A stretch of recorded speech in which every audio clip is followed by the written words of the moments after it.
letak dalam slide ni kalau ada soalan.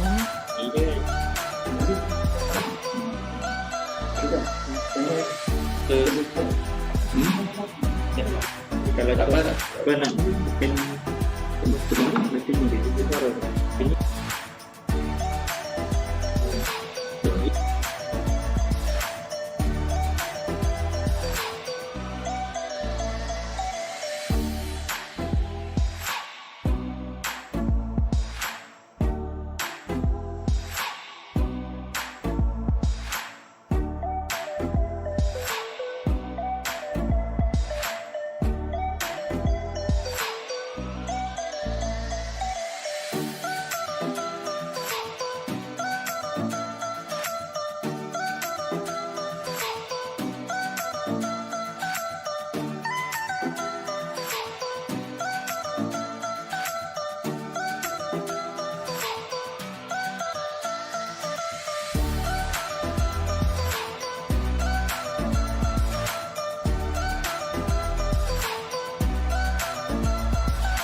Assalamualaikum warahmatullahi wabarakatuh and very good morning, ladies and gentlemen.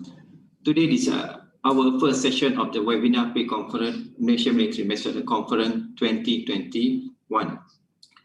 Before I would like to start with our pre-conference workshop, I would like to promote about this Malaysia Military Methods Conference will be held in this April.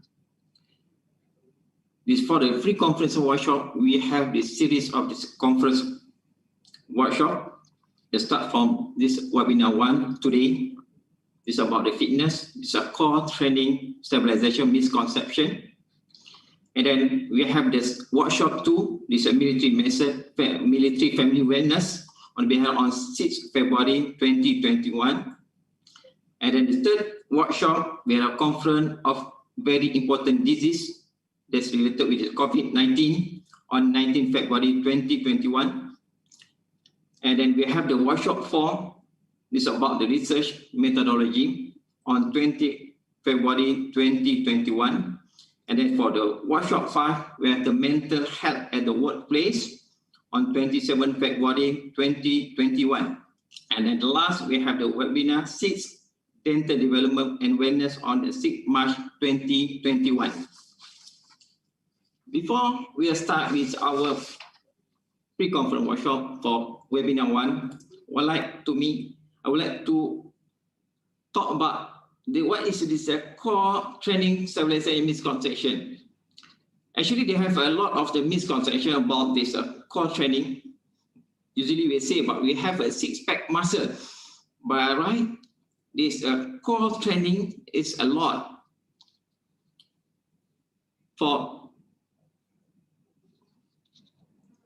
To start actually our webinar, I would like to introduce our speaker. This is Mr. Abi Waqas bin Muhammad Chan. He is the fitness consultant in Pinnacle Fitness Sdn Bhd and also the lecturer in the Center for Sport and Exercise Science, University of Malaya, and Tuanku Abdul Rahman University College, TAS. He had a published various publications mainly on the core stabilization and currently in progress to complete his study in Doctor of Philosophy, Therapy and Rehabilitation. Without further ado, I would like to invite Mr. Abi Waqas to proceed with this topic. Please welcome Abi.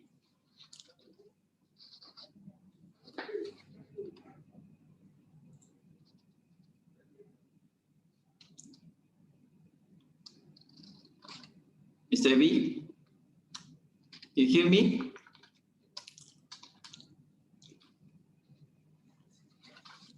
Please unmute.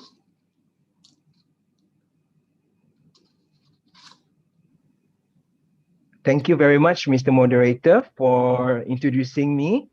So today, all right, so Assalamualaikum and a very good morning to all. Firstly, I would like to thank the KKD of the ATM for inviting me for this webinar to share my experience and my knowledge on core training. I hope you all would benefit from this webinar. Before we start today's session, I would like, just as a food for thought, I would like to ask, when you see the term core exercise or abs exercise, what comes to your mind? I am sure most of you would think about these exercises. All right, the first picture is showing sit-ups. The second picture showing the Russian twist. And the third picture showing lateral side bends. Now, the question is this the best core exercise? This is actually the conventional core exercise. By the end of this webinar, you should be able to answer this question. Generally, today's webinar will touch on the following course outline. First, I'll be talking briefly about the core anatomy and systems. Then I will be talking a bit about the definitions of core stability, and then core stability for injury prevention, core stability for improving sports performance, core exercises and training, what are the selection of equipments for core training, as well as how to design a core training program. And additionally, I will also share with you a bit on core testing and evaluation.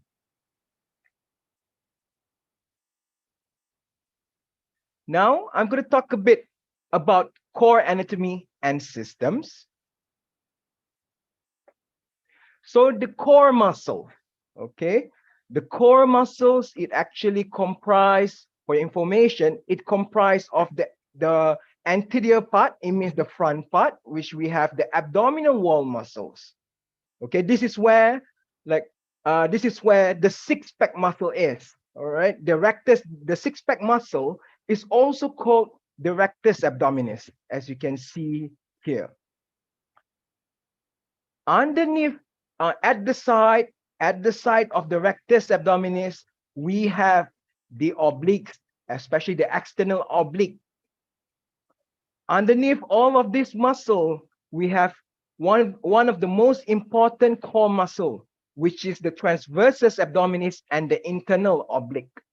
Why is it important? I will share with all of you after this. Now, look from the posterior side, we have the paraspinal muscles. If you are an exercise science student, or if you are a regular gym junkie, I'm sure you know about this muscle group. The back muscles, our lower back muscles, the most commonly known is called the erector spinae. The erector spinae, it comprises of another three muscles, which is called the iliocostalis, the spinalis, and the longissimus. So it's in three layers of muscles, in three different separate division of muscles. However, this is just the superficial muscles. There is another muscle which is actually more important, which is called the multifidus muscle. Why is it important? If you can see in this diagram here, the multifidus is attached directly to the spine. So what does it bring? It protects the spine at each vertebra. So that's why the multifidus, if you have back pain, if you have any pain in your lumbar region or your back, this is what we call the lumbar region. If you have any back pain, it's usually the culprit is the multifidus, or another muscle which is also important for stabilizing the spine is the quadratus lumborum. If you can see, this is the quadratus lumborum from the side here. So the quadratus lumborum is usually also the culprit in lower back pain. So just a brief anatomy to share with all of you. I hope you gain some new information today. Now, let's do some practical sessions. Okay, talking about the core muscles. I've introduced to you the core muscles. Now, what are the core muscle actions? These are the core muscle action. We have trunk flexion, okay, as illustrated here, trunk flexion, trunk extension, trunk rotation, lateral trunk flexion, compression of the abdomen, spinal stability. Some of you may be asking, what is that? All right, so now let me give you a diagram so that you can see better. Flexion and extension of the trunk it's what makes you bend forward and bend backwards. Okay, whereas lateral flexion, it is you moving to the side, as shown in this middle picture here. Whereas trunk rotation, it's rotating. So remember the four movements. The first, flexion, meaning that, for example, If for Muslims, you pray, right? So when you pray, you will do ruku'. So when you ruku', that is considered a flexion. You bend forward. And then when you get back up, that is called extension. Okay, and then the lateral flexion, sideways, and then rotation. To give you a better illustration, so this is what it looks like. Spine flexion and extension, bending forward and backwards. Spine rotation, moving sideways. And then spine lateral flexion. So now, you already know the movement of the muscles. Now I'm going to share with you one more important fact about the core muscles. The core muscles is also called the lumbo-pelvic hip complex. Why is it called the lumbo-pelvic hip complex?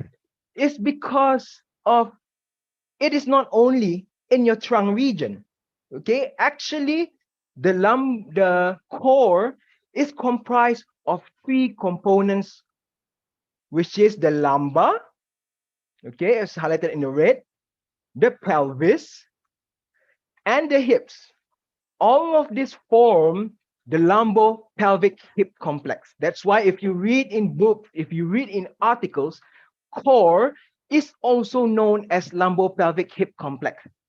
Then some of you may be asking me, Mr. Abi, is the gluteus, if that's the fact, is gluteus a part of the core muscles? All right, so I will answer this after this. In the next slide, I will answer your question. So this is the lumbo-pelvic hip complex. All right, so as you can see, the gluteus muscles is also part of the superficial core muscles. So what I want you to learn to understand is the core is not only the trunk region. It consists of these three regions: lumbar, pelvis, and the hips. So this is very important for in core stability. After you learn the anatomy of the core, I'm going to talk about the core muscle system. So the core muscles, it consists of two types of systems. Okay, so what is the system? First is local stabilizers. The second one is global mobilizers. What is local stabilizers? Okay, local stabilizers are also known as deep muscle. Okay, so these are the muscles of the local stabilizers. Okay, as you can see in this picture here, the deep muscles, the one which is the most deepest muscle, which consists of transversus abdominis, the pelvic floor muscles, the multifidus, and the diaphragm. So all of these are the deep muscles, is deep inside of your body. So all of these muscles are very, very important to provide stiffness as well as posture. So this is extremely important, especially if you are slouching, like if you are a couch potato, this may actually inhibit these local stabilizers. That is why people encourage to not sit too long as well, because that will affect your posture. So the characteristic of these muscles, this is very important. Why? It's because first, like what I said just now, these muscles are deeply placed. Second, it is slow twitch in nature. What does it mean when it is slow twitch in nature? It means that it is active in endurance activities. It means that it is active in endurance type of activities. It means you do it high repetitions or for prolonged durations. And it is activated at low resistance levels. It means that you don't need to go heavy when you do endurance. You just need to do light, but lots of repetition or prolonged duration to train your deep local stabilizers. Okay, so remember this. Local stabilizers or local deep muscles are multifidus, the most famous muscle, the multifidus, the transversus abdominis. From the front is the transversus abdominis. From the top is a diaphragm, pelvic floor muscle. So this one is important for posture. Next, we have global mobilizers. Yeah, global mobilizers are also called superficial muscles. So usually athletes or general people, they usually focus on global mobilizers. They train the superficial muscles. They very seldom they train the deep muscles. So what is the global mobilizers? Are the external oblique, the rectus abdominis, our famous six-pack muscle. The erector spinae, from the back is the erector spinae, psoas major, latissimus dorsi, gluteus maximus, adductors, and hamstrings. As you can see, your hip muscles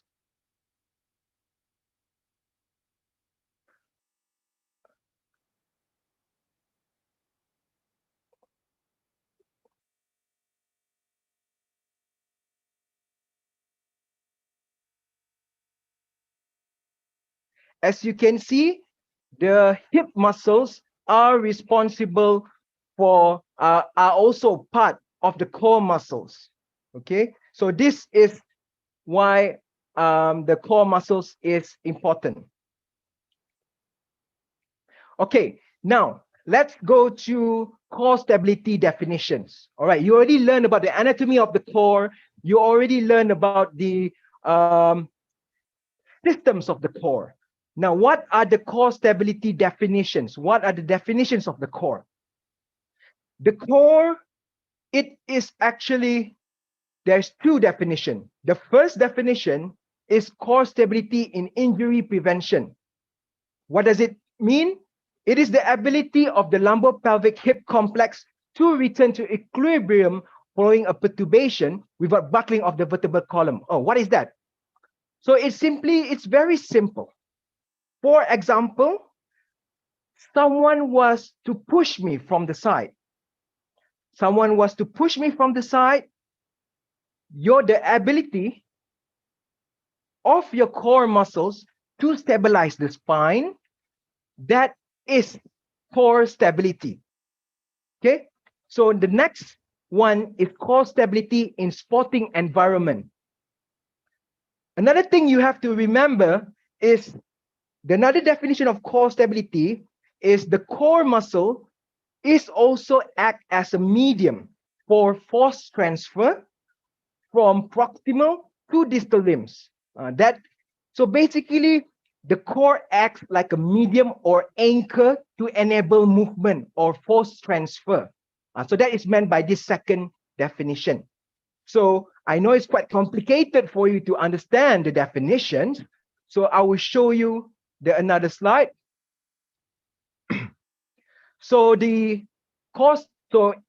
simplify the definitions, core stability is defined as the ability of the active core muscles, okay? The ability of the active core muscles to stabilize. Remember, I talked about the lumbo-pelvic hip complex, okay? So the ability of the active core muscle to stabilize this whole region here, the abdominals, the lumbar, pelvis, and the hip complex. So the ability for the core to stabilize this region, as well as facilitate the function of the distal limbs, that is core stability. Okay. I hope this gives you an idea of what is core stability. Okay, now I will show to all of you each of the core stability components. First, we have core stability in injury prevention. So it means we use core stability to prevent injuries in the future. First, why is core stability important? Why do you think core stability is important? Why don't you give it a thought? Why do you think core stability is important? Core stability is important because, very simple, you imagine a box or a double-walled cylinder. All right, so if you can see the first diagram here, core stability is important because the abdominals act to protect from the anterior or from the front part, whereas the paraspinals protect from the back part, and the diaphragm from the roof, from the top, as you can see here, the diaphragm from the top, and the pelvic floor muscles and the hip girdle musculature from the bottom.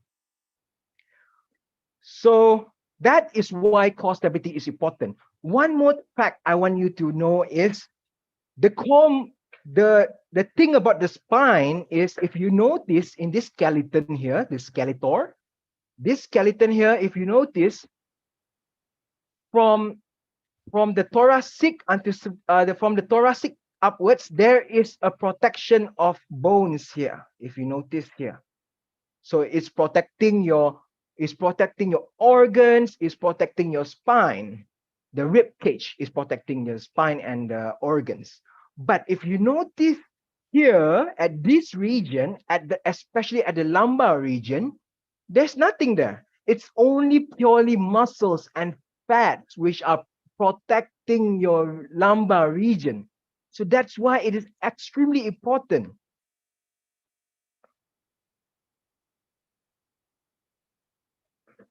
So just to share with all of you, spinal compressive loads in daily and sporting activities. Some of you may be thinking, how much load am I put to my spine when I do daily activity tasks? So studies has shown that the spine, okay, imagine the spine, the ligamentous spine, when you remove all the muscles and you are left with ligaments of the spine, if you give a force of 2 kg or 20 Newton, the spine will buckle and break. So that shows you the importance of muscle, active muscle, to stabilize the spine. Okay, so that shows the importance of it. And then we have walking. Do you know that even if you walk in a level surface, you actually produces 140 Newton of compressive force with each step. So it means every time you step, there's actually 140 Newton of force exerted to your lumbar region. Also, what happens if you hold an object? Let's say I hold an object in front of me. I hold an 80-pound object in front of me while standing in neutral. While standing in neutral, actually what happens is there is 2,000 Newton of compressive force exerted to your lumbar. So you see, even if you carry stuff in front of you, it's actually exerted a lot of force to your spine. That is only daily activities. What about sporting activities? Yeah, sporting activities. So for your information, rowing, you know the rowing exercise? When you do rowing exercise, the peak spinal compression forces for men are 6,000 Newton. So do you see that amount of compressive force exerted to your spine? So that's why these muscles are very important, especially the deep muscles, the transversus abdominis and the multifidus muscles. For those of you who play football outside there, all right, for those of you who play football, do you know that every time you block the ball, average of 8 1,679 Newton are put to your spine. So that shows sporting activities will amplify, will double, triple the compressive force compared to daily activities. That's why it's important. Core stability is important in sport. For those of you who are a gym junkie, I'm sure you perform squats. Do you know that even if you do a half squat exercise with the barbell load of only 0.8 to 1.6 body weight, you are actually applying compressive load of 6 to 10 times your body weight.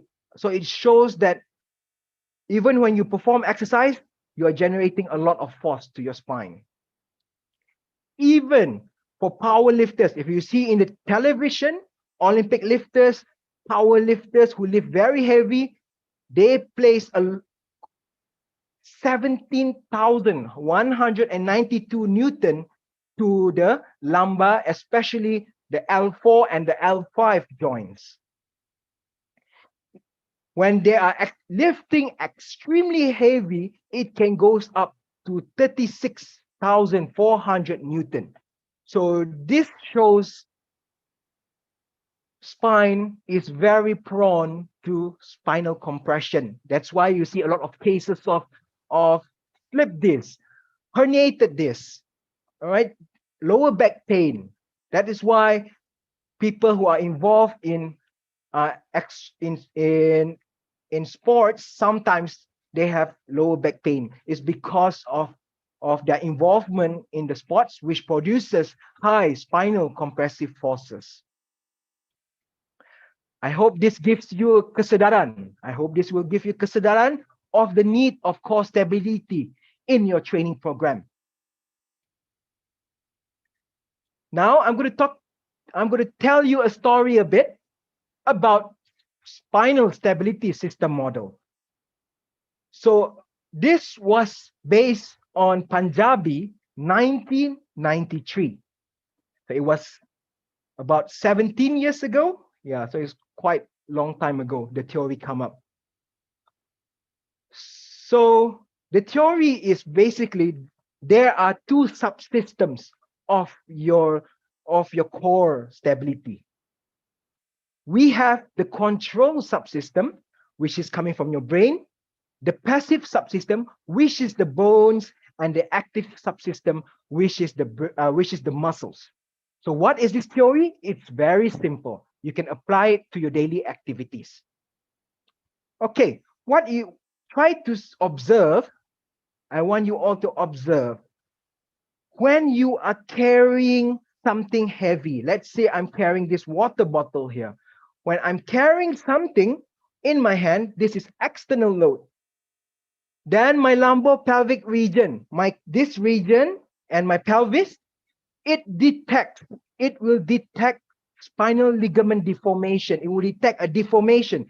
So actually what I want you to understand is muscle spindle and the GTO or the Golgi tendon organ, you think of it like a sensor of a car.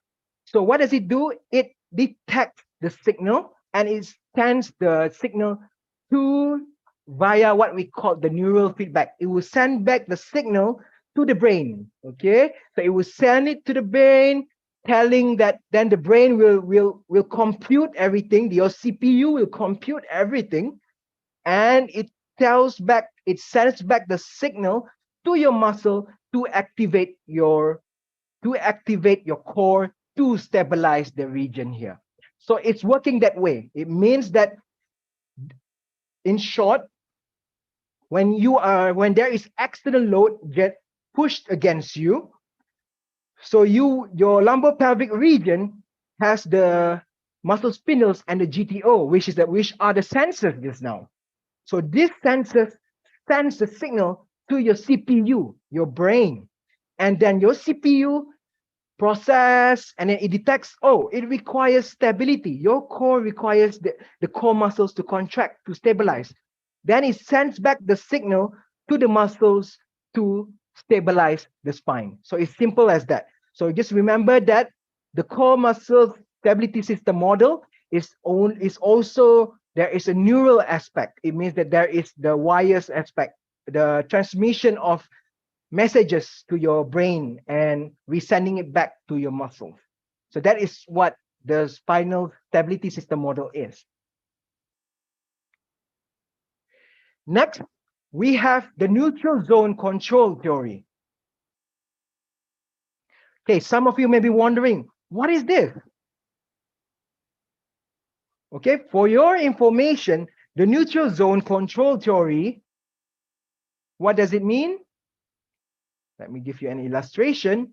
Okay, if you see in this diagram here, okay, there is flexion and extension, and the middle is what we call the neutral zone.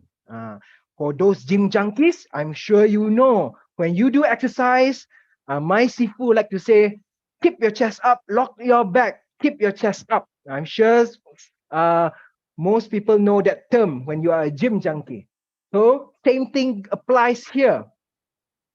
So if you see, according to Punjabi, 1993, the increase of the neutral zone will relate to pain and dysfunction. So what is the increase of neutral zone is this one.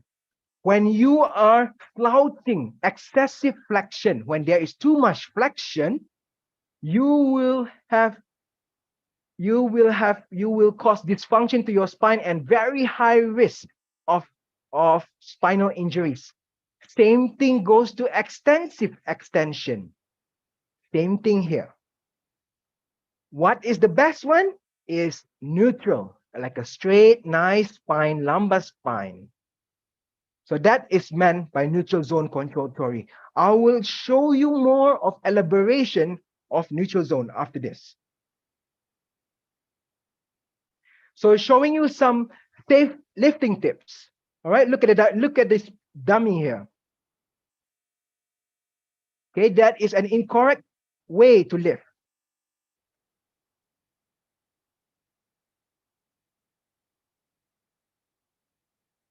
All right, don't do this. So what should you do? You should squat down. Keep your back straight and lift with your legs. All right. So showing you one more time. Look, guys, look at the spine here. The spine is rounding. So these are very prone to injury. All right, let's see that again. The load is far away. Longer moment arm will have high compression to the spine.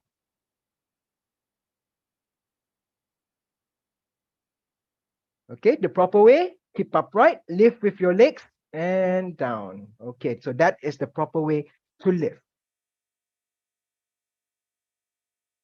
Okay, so now I will be showing you a video of safe lifting tips. Yeah, so I'm showing you a video now.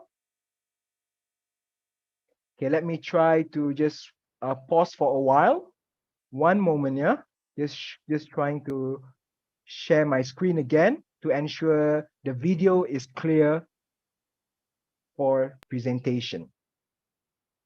Okay, one moment. Okay, safe lifting tips. Okay, I'm playing the video now. Safe lifting tips. How do you lift objects? Do you keep your back healthy? One of the biggest causes of back injury is lifting objects incorrectly. So the big question is how to lift a light or heavy object safely. What is the recommended way to lift heavy weights? Of course, one of the common mistakes is rounding the back, which creates a serious risk of damaging the lumbar vertebrae. The deadlift is suitable for heavy weights.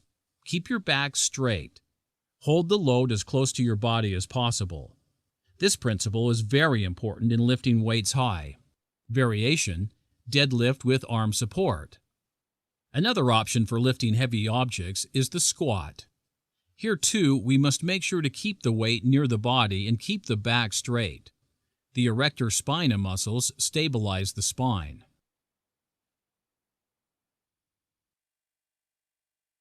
Another option is lunge with arm support. Resting the arm on the thigh directs the forces to the ground. Bend the knees and keep the back straight. This variation is like the squat, but with legs closer together. On the left, we see a movement that is not recommended because it creates ongoing damage to the lower back. On the right, we can see careful maintenance of a straight back. What about light objects and forward bending? Bending forward is not a contraindication in our daily life. It is a very important movement to be kept and maintained. In many occasions in life, we need and should use segmental rounded bending in healthy back cases, such as in tying shoes, picking a light object off the ground, etc. In many daily activities that are not involved with high or vertical pressure, rounding the spine comes naturally. What about bending forward with a pathological spine condition? In cases of various back pathologies, this pattern should be avoided due to intervertebral disc problems. In a pathological spinal condition, it is recommended to maintain a straight back even when lifting light objects. Note, you should consult with a doctor in any pathological condition. For lifting medium to heavy weight, keep your back straight. For a lightweight object, we need and should use segmental rounded bending. In a pathological spinal condition, it is recommended to maintain a straight back.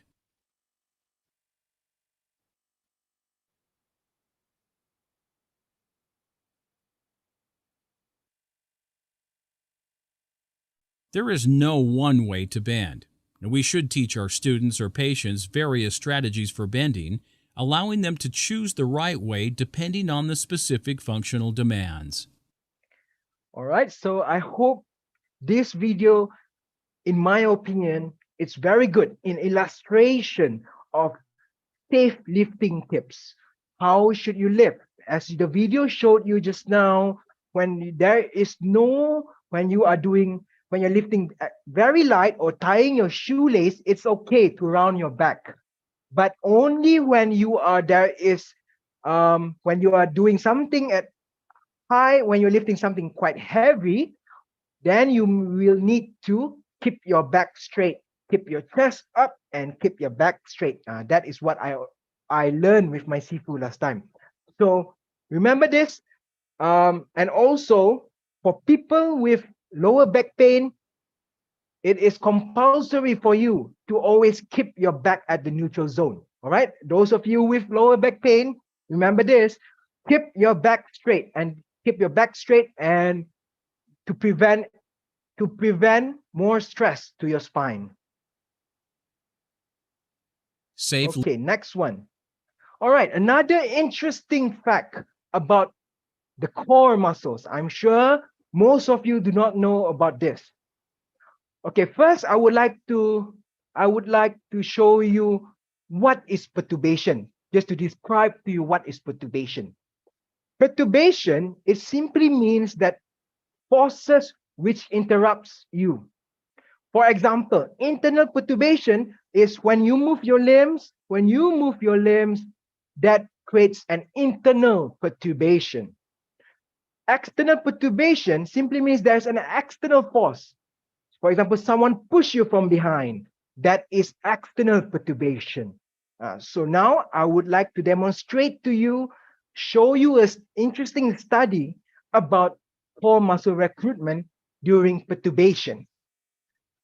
What do you think? Let's say, for example, if you are to lift your hands up,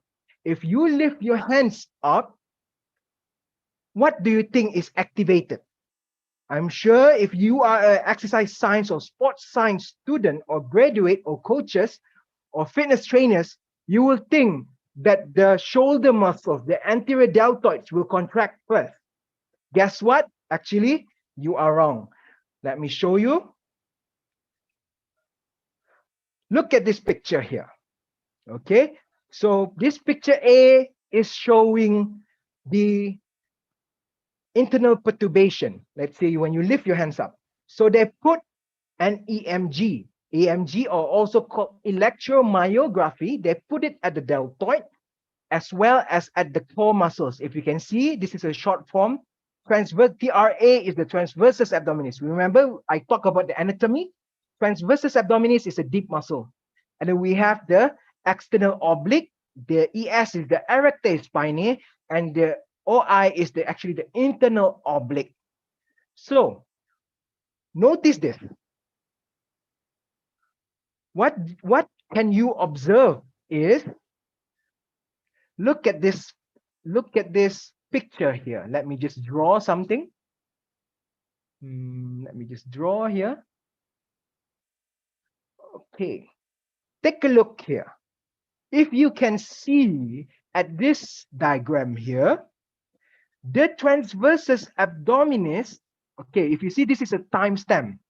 So what does it show is that your deep muscles actually are activated before you move your limb.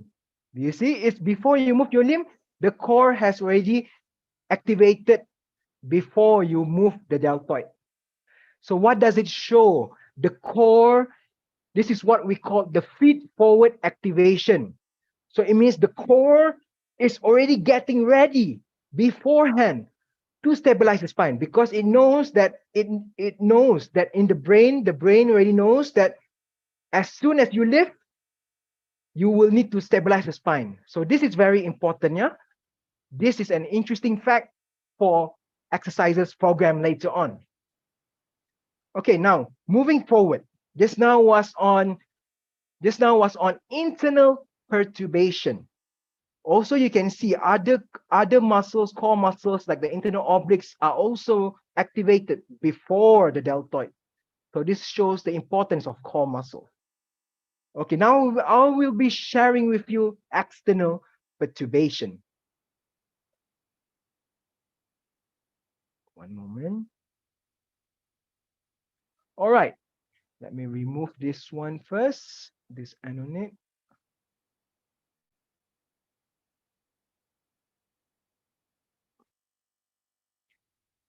Okay, now core muscle recruitment during external perturbation. What does external perturbation mean? External forces are pushing towards you. What do you think happened? Same thing. Look at the transversus abdominis. The transversus abdominis are activated before other trunk muscles. So you can see it is even negative 200. I think it's about negative 150 milliseconds. It was activated.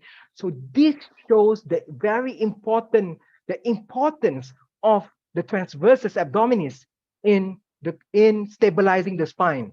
We often thought that the six-pack muscle, that is important. However, no, the transversus abdominis is plays a more important role in stabilizing the spine.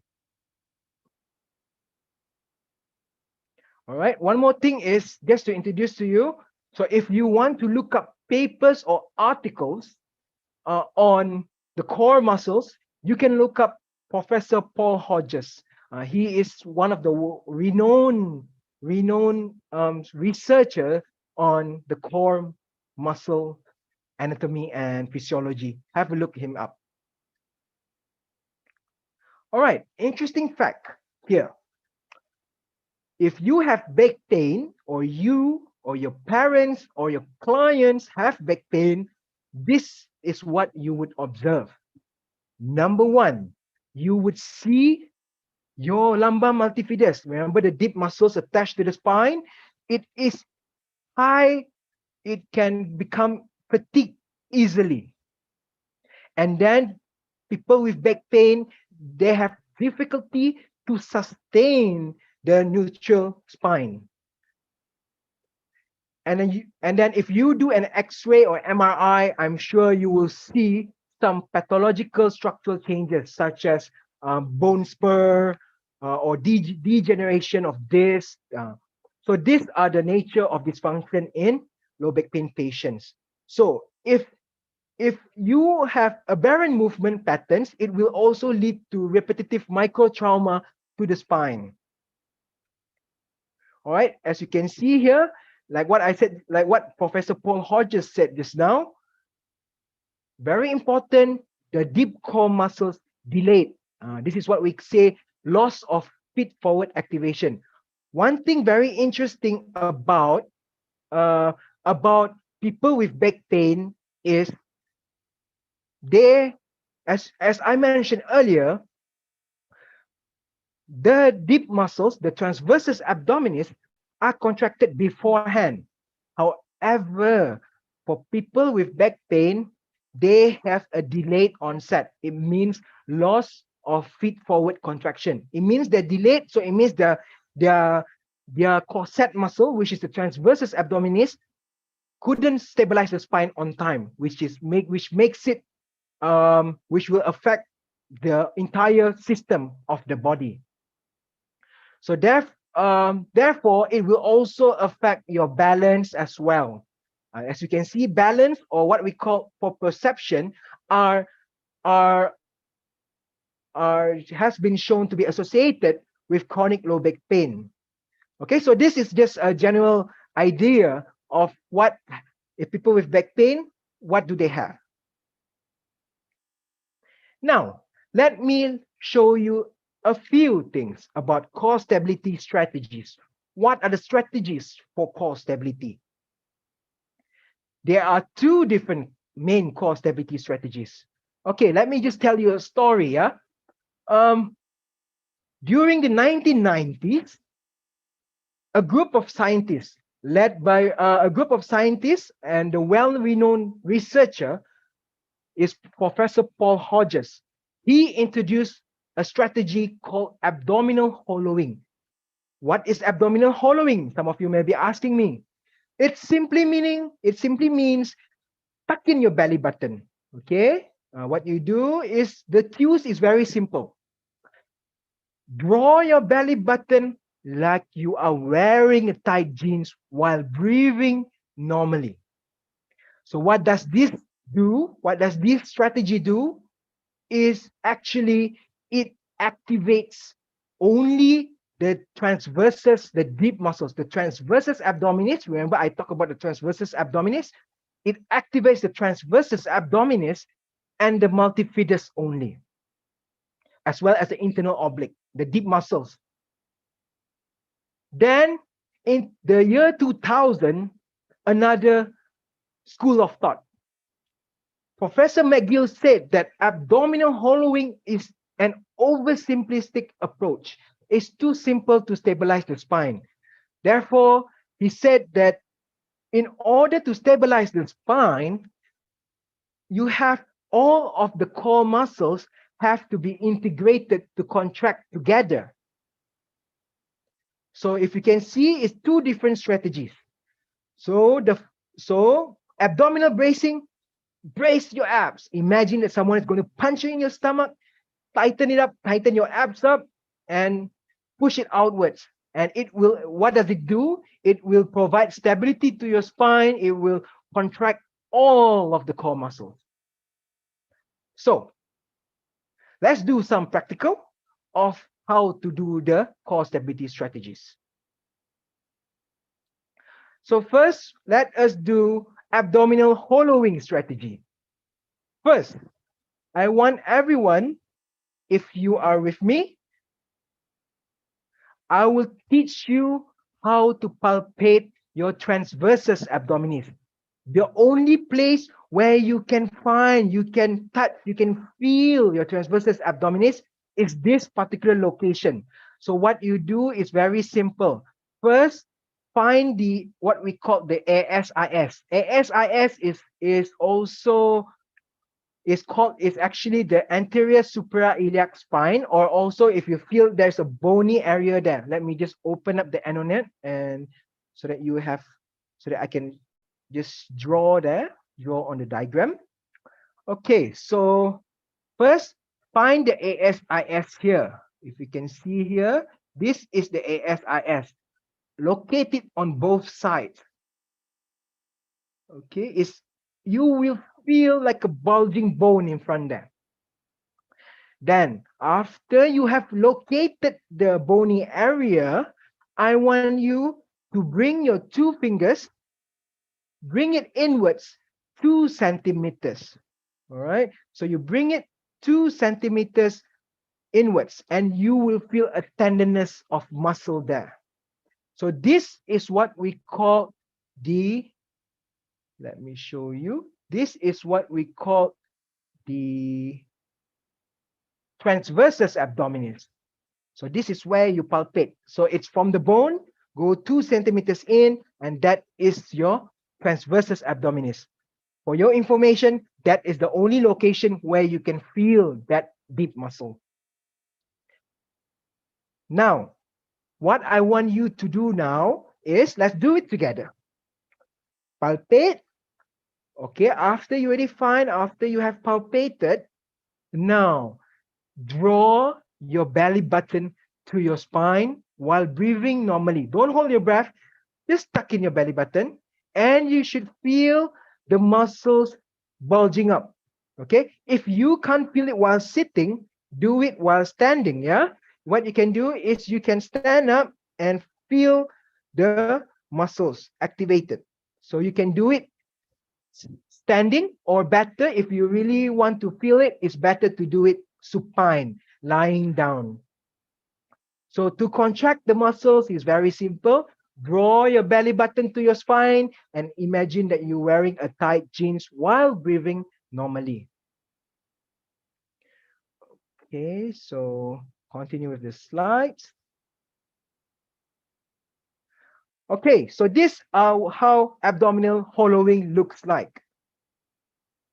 What is the correct abdominal draw-in is this picture. So when you tuck in your belly button, you don't tuck in too much. You just imagine that you're just tucking in about 10 to 20% only. All right, tuck in a bit only, as illustrated in this picture. This is too much. This, it means he's tucking his upper belly. So what you want to observe is just a bit tucking in here. Correct abdominal draw-in. So this is for abdominal hollowing. Now, next one, will be another practical session. Let me remove this annotate first. Clear all drawings. Okay. Now, I will be teaching you abdominal bracing. Another strategy is abdominal bracing, yeah? First, I want to know whether are you breathing correctly or not. What you do is very simple. Place one hand on your upper chest, your another hand on your belly. Then, okay, I want everyone, if you are with me, please try. Now, what you do, breathe in through your nose. Breathe in. Take a deep breath in. Okay. Now, try to feel, where do you feel it expand? If you feel your chest cavity is expanding, meaning that you are breathing wrongly, you're not breathing through your diaphragm. Where you should feel is when you take a deep breath in, your belly button should actually be should rise, if you can see here. This is the correct way. Then after you breathe in, then you breathe out. When you breathe out, you brace, you push your abdominals outwards. This will provide the abdominal bracing needed. So this is the correct way for you to do abdominal bracing. Remember, place one hand on your upper chest, your another hand on your belly. Take a deep breath in through your nose. And then breathe out. And then brace your abdominal muscles and tighten it up. Tighten your whole abdominal muscle. So this is what we call abdominal bracing. Okay, next one is, why is abdominal bracing, why is the breathing very important when you do bracing? It's mainly because, very simple, the most overlooked core muscles is diaphragm. People always thought diaphragm oh, it's just a respiratory muscle. No, it's also actually responsible for to maintain the pressure in your stomach region here. Why? Imagine, imagine this. Look at this picture here. Imagine your core is like a can of aluminum. Let's say like a can of aluminum. When the can, like for example, this diagram B, when the can have not much air, when you do not breathe in air, so it means that it is easily to be compressed. But let's say a full can, if the can is full, or another, so it shows that there is air in your lungs, there is air in your in your diaphragm bringing down, so it shows that it will be more difficult to compress and it's more stable to protect the spine. So that's why diaphragm is responsible for the intra-abdominal pressure. That is what we call IAP, intra-abdominal pressure. So the IAP is responsible, the diaphragm is responsible to control the pressure of in your lung to provide the stability. Okay, then we have advanced abdominal bracing. I'm sure some of you, if you are in exercise science, if you are a fitness junkie, you may have ever heard the term Valsalva maneuver. What is Valsalva maneuver? If you ever go to the gym, when you lift something heavy, when you lift something very heavy, you will notice that your epiglottis, that you suddenly uh, stop your breath. It automatically stop your breath. Your epiglottis suddenly close. Why? It's because the diaphragm, it wants to prevent the air from coming out.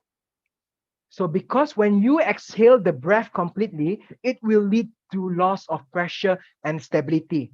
So that's why your body system sometimes it forcefully stop from fully escaping. Maybe it still escape, but not much. That's why you see weightlifters, power lifters, they grunt. They will they will try to hold their breath and try to exhale through a small hole in their lips. But it must be noted that the breath should not be hold longer than few seconds during heavy lifting, because this will lead to increased blood pressure and can cause blackouts. That's why if you are working or you are training in ISN, you may notice there are several times weightlifters, power lifters, Olympic weightlifters who lift very heavy, suddenly they black out when they lift. It's because they are holding their breath maybe too long and it caused the air not to reach to the brain. It it is it is safe for healthy athletes, but it is very important here for those trainers out there, for those coaches out there, caution have to be emphasized for people with heart disease as well as elderly. So so for athletes, it should be fine. Healthy young athletes, it should be fine. So remember the Valsalva maneuver. Now, I'm sure most of you are asking me, which one is better then? Which one is better? You introduced to us two strategies, abdominal hollowing and abdominal bracing, Hodges hollowing and McGill's bracing. Which one is better?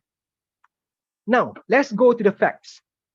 Hollowing only activates deep core muscles, whereas abdominal bracing activates both superficial and deep muscles. So, I would say, in my opinion, both would be good. Why? I would say hollowing is very easy. What you just need to do every time you stand, you walk, you do any physical activities, always remember tuck in your belly button. Or you always say that, oh, my stomach a bit big lah. I think I need to tuck in. So what you can do is just tuck in a bit your belly button, and that will provide the core stability for you. So this is very good for posture. So However, when you are lifting something heavy, which requires maximum spine stability, that is where you change the strategy. Instead of hollowing, then you brace, then you push out, then you take a deep breath in. Remember the diaphragmatic breathing? You breathe in and then you brace, then you lift something heavy. For example, you're lifting tong gas, like the gas. For example, you're lifting a sofa or you're lifting very heavy groceries. So you change the strategy from hollowing, change it to bracing. So I would say both are good. It's just at the times when do you use it. So remember this: abdominal hollowing, use it during light daily tasks. Abdominal bracing, use it when doing weight bearing activities.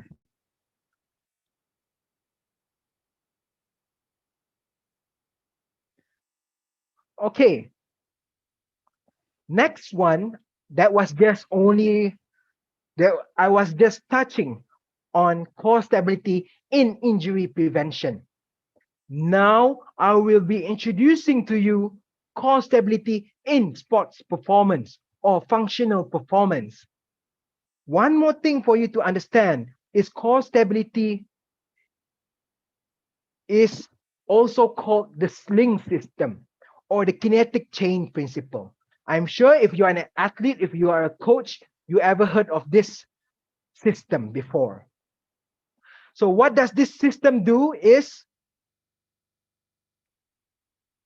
all right, if you see in this picture here, the force comes from the foot to the fist via the kinetic chain. So what does it do? Your core muscle act like a medium or anchor for energy transfer. Okay, so look at it, and then this is also called the Sling system.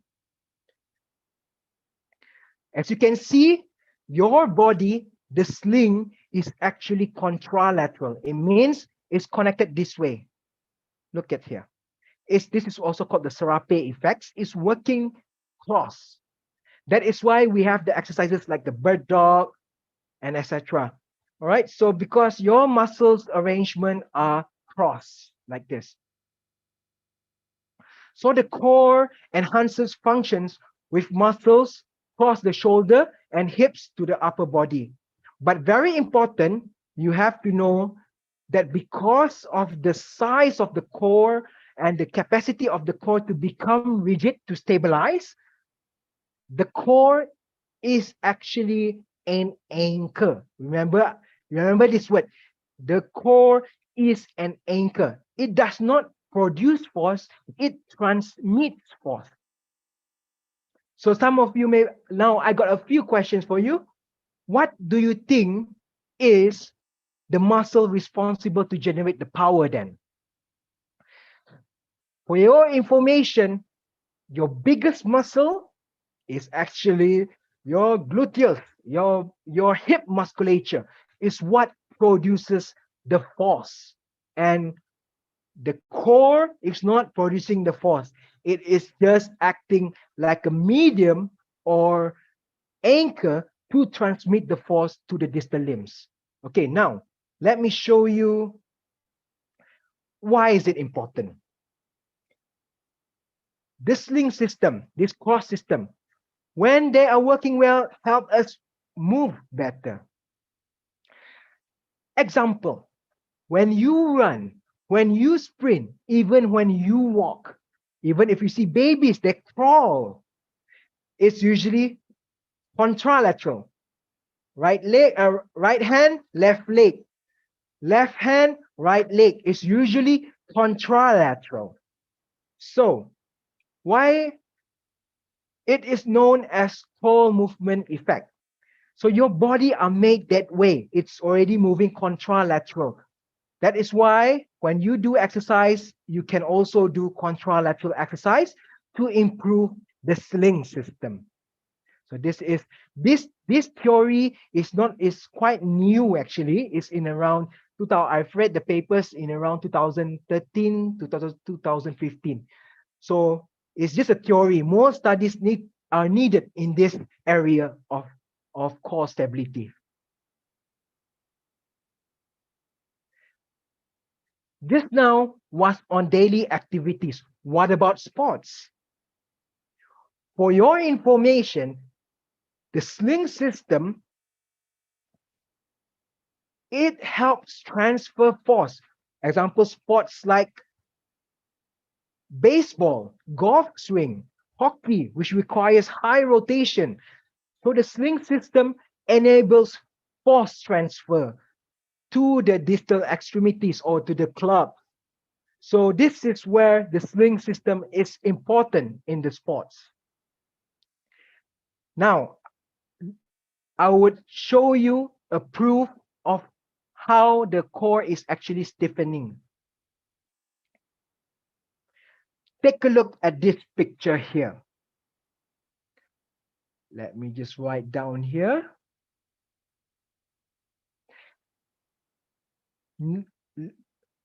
Notice that there is a little twisting of the core at the wind up, but actually at the cocking and acceleration, look at the core here.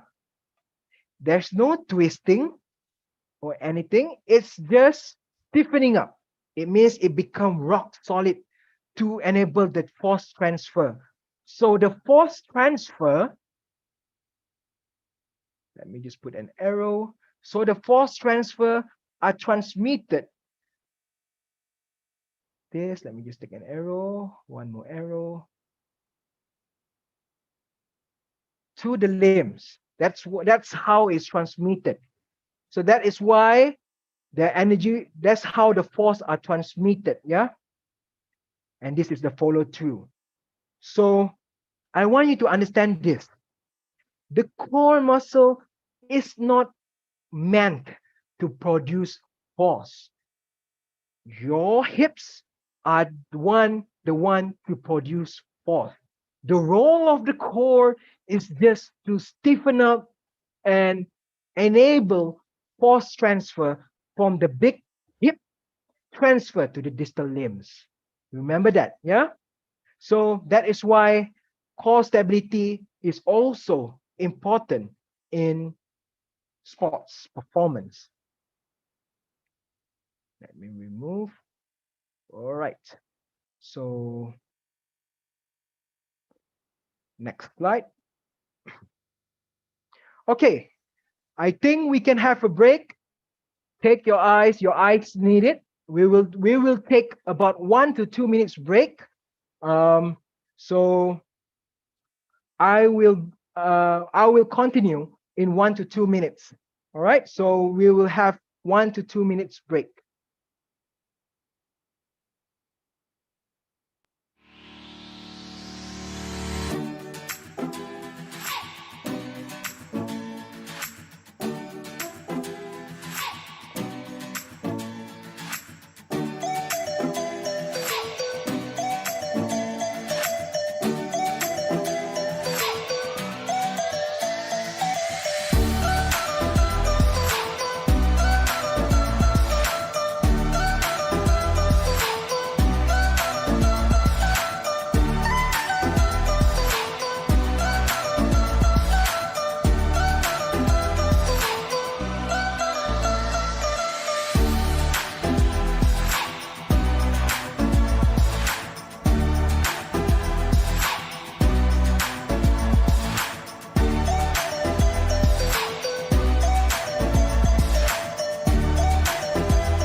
All right. So welcome back.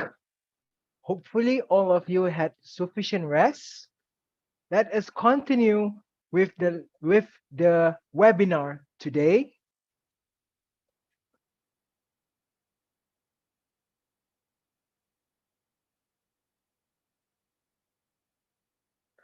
All right. Just now I talked about the anatomy, briefly about the anatomy and the system model.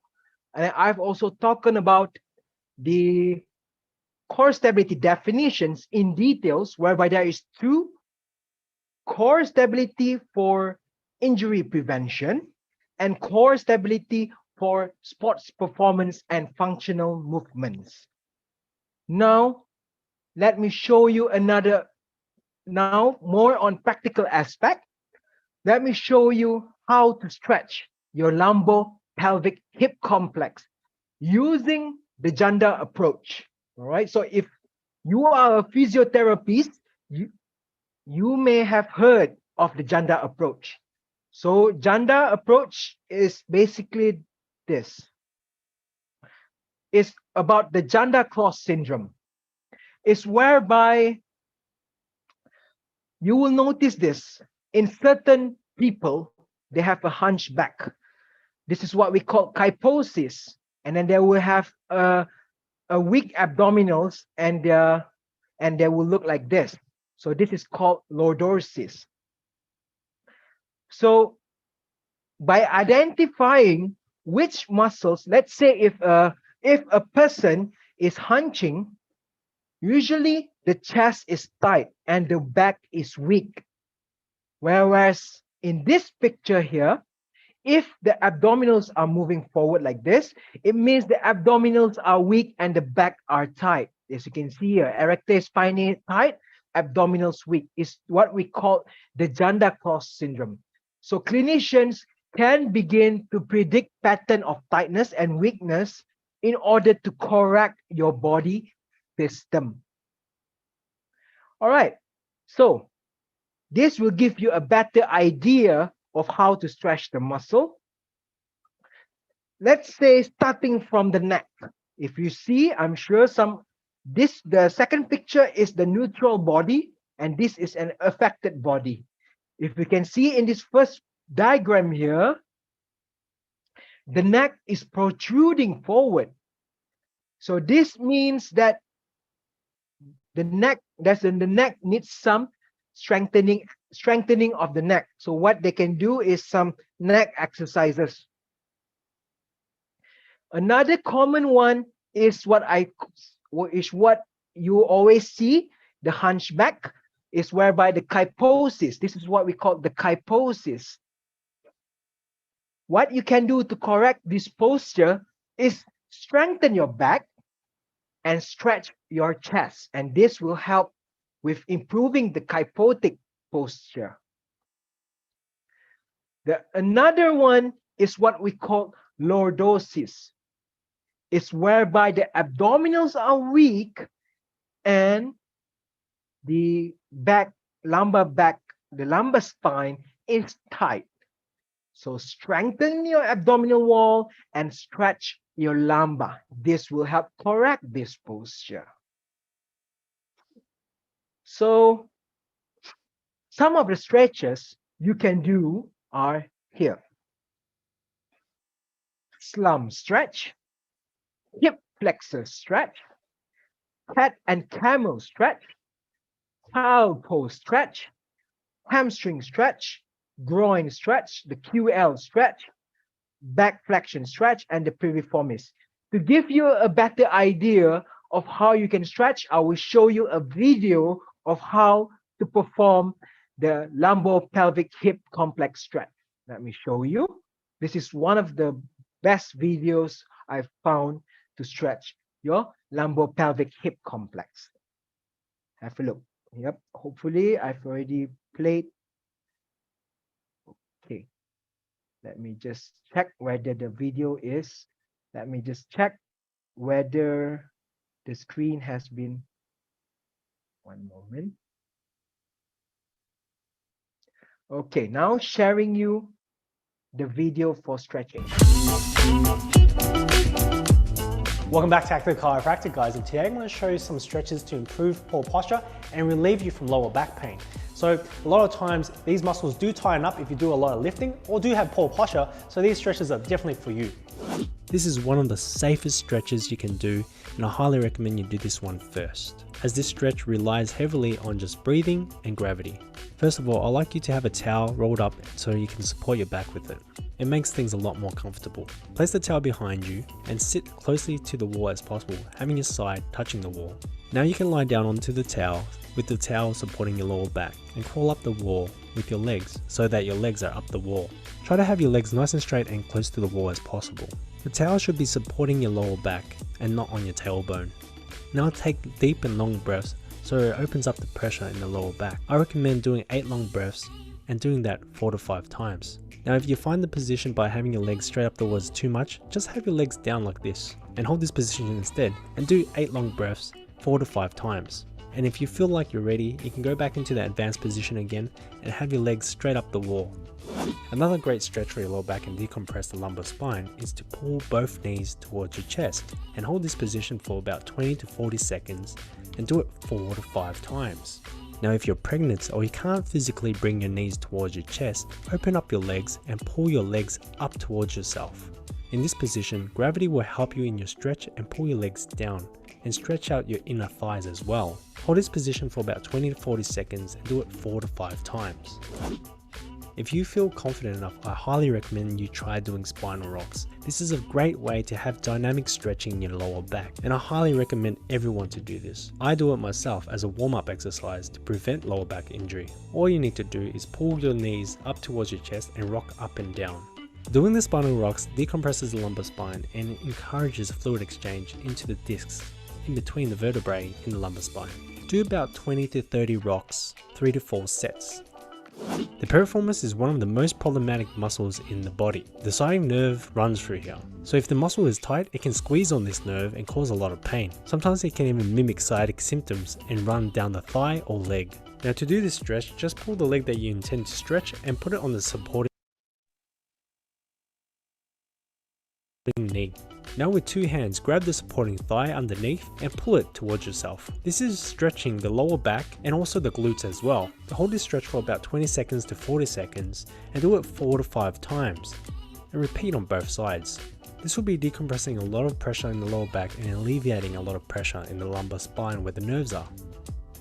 Please try the other stretches first before you're doing this stretch. This is one of the most popular stretches and commonly used in yoga. It stretches a lot of the glutes, the piriformis, and a little bit on the lower back as well. Place the leg that you are stretching in front of you and slightly in front of the supporting leg. Now collapse down on the stretching leg, having the knee that you are stretching pointing away from your body. Try to bring your opposite shoulder towards the stretching knee. Hold this for 20 to 40 seconds and do it 4 to 5 times. And remember to do it on both sides.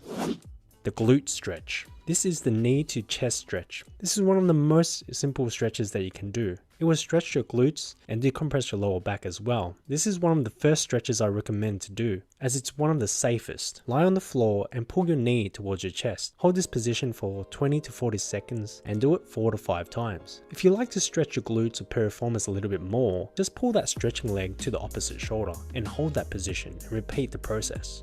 It's really good to start stretching on your back first, as this is your natural resting position. And gravity will do most of the stretching for you as long as you just breathe through it. If you were to do most of your stretches standing up, a lot of the times there is muscles that are firing and squeezing and spasming because you are not really resting in this position, as standing still takes a lot of energy and concentration to be upright and not fall over. This is one of the most effective and safest lower back stretches that you can do. It is often used in yoga as a recovery relaxed stretch. Go onto your knees and reach as far as you can and then lean back. This will stretch your lower back and even your shoulder muscles as well, which will even help improve your posture. And most importantly, decompress your lower back. You can use deep breathing techniques to hold this stretch. All you need to do is about 8 long breaths and do it 4 to 5 times. Or you can hold the stretch for 20 to 40 seconds and do it 4 to 5 times. The cobra pose is when you lie on the floor and push up but you have your hips on the floor. This will extend your back, creating a curve in your lower back. This curve in the lower back is very important to support the lower back and your body weight. If you lose this curve in your lower back, which is called the lumbar lordosis, you'll be at risk of injury and you'll be having a lot of pain in your lower back as well. So it's important to slowly gain this curve back by doing this exercise. I highly recommend you do this exercise when you're out of pain and you're on your road to recovery. Remember, when you hold this position, make sure your shoulders are back and your chest is up. This will promote good posture, which is very important. Remember to hold this position for 20 to 40 seconds and do it 4 to 5 times. If you find this stretch is too painful for you, what you can do is lean on your elbows instead of your hands. This will decrease the pressure on your lower back and decrease the curve in your lower back. And gradually, when you're ready, you can go up on your hands again. The quadratus lumborum stretch. The quadratus lumborum, also known as the QL muscle, is a common muscle that is used for lifting and twisting, and it can cause a lot of pain if you've strained it or injured it. So it's very important that you know how to stretch this lower back muscle and reduce the pain that can be referring to your back or into your leg. Now, to stretch this muscle, it's important to have the same side shoulder that you're trying to stretch on the ground or close to the ground as possible. And now with your free arm, grab the stretching leg and hold it, pulling it over to your body. This will stretch the glutes and the lower back, and maybe a little bit of the piriformis as well. Now if you want to increase the stretch, just pull the leg towards your chest and extend the leg out. This will create more weight into the muscle and stretch out the QL muscle. Hold this stretch for 20 to 40 seconds and do it 4 to 5 times.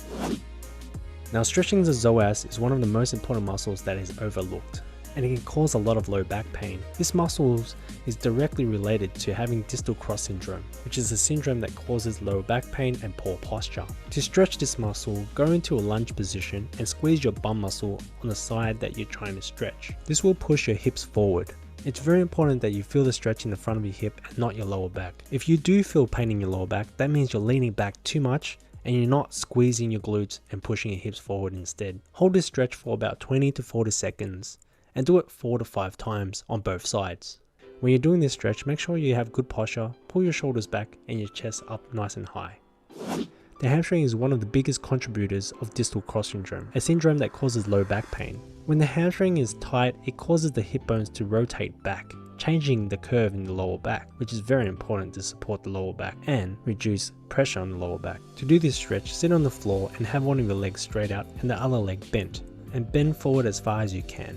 If your knee bends as you're leaning forward, just back off a little bit and only hold it at the point of stretch. If you're having trouble stretching on the floor, what you can do is put your leg on a bench, a chair, or like me, on a box. Try to keep your knee nice and straight and lean forward, and hold this position for about 20 to 40 seconds and do it 4 to 5 times. And remember to do it both sides.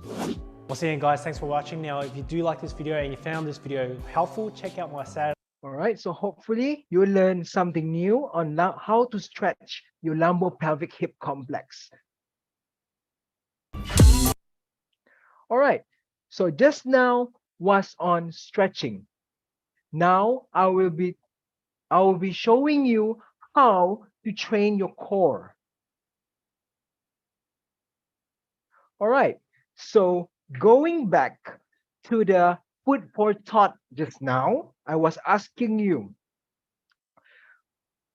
what do you think are the best core exercise? So let's analyze the traditional core exercises you normally do.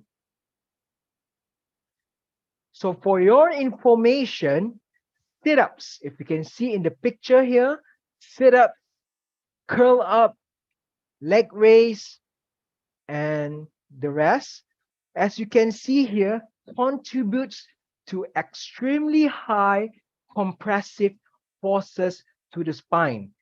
Compressive forces are what we want to avoid actually, because it can cause the damage to the lumbar spine. So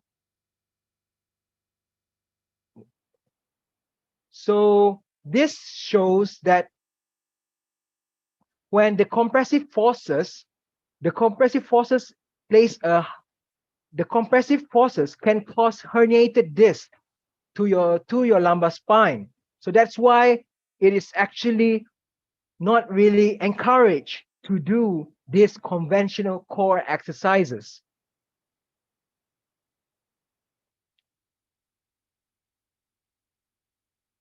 So some of you may be asking me, then what exercise should I do? McGill, remember the author of the abdominal bracing, he introduced the McGill Big Three exercises, which comprise of these big three exercises: the curl up, the modified curl up, the bird dog, and the side bridge. As you can see, the curl up is a bit different compared to the traditional curl up. If you can see, the lumbar spine is actually, you use your hand to put under your lumbar spine to support, and then one leg is raised to ensure a neutral spine. So it means that you perform a curl up at a neutral spine. And we have the bird dog and the side bridge. So let me show you another video from Professor Stuart McGill himself.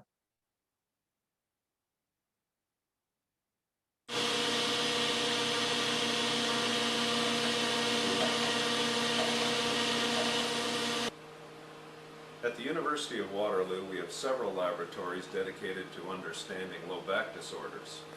The topic of interest today is abdominal exercise.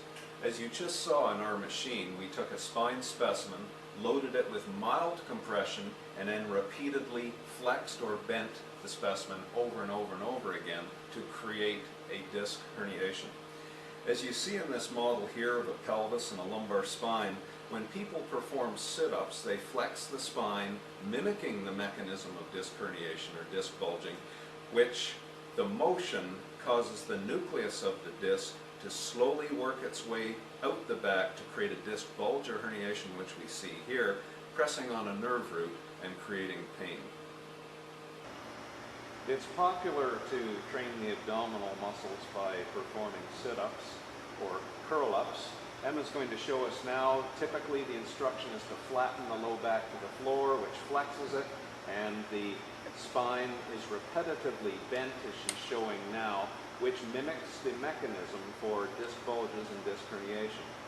The way to prevent that injury mechanism and enhance athleticism all at the same time is to change the form. She's going to straighten one leg.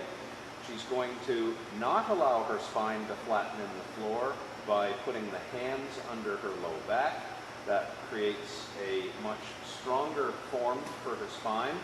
And she's going to pretend her head and shoulders are resting on a bathroom scale, and she's going to lift those, not curling up, but slightly lift to make the scale weigh 0.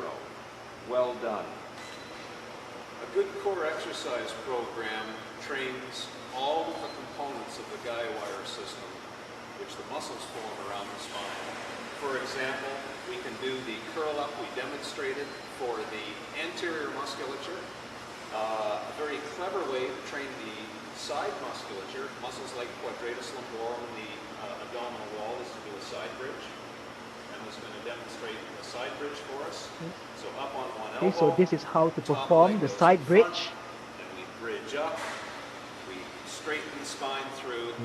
It's easier on the shoulder if we take the opposite hand on the deltoid, pull the elbow down, and we create a lot of challenge just on one side. It spares the spine, however, because this side is not very active.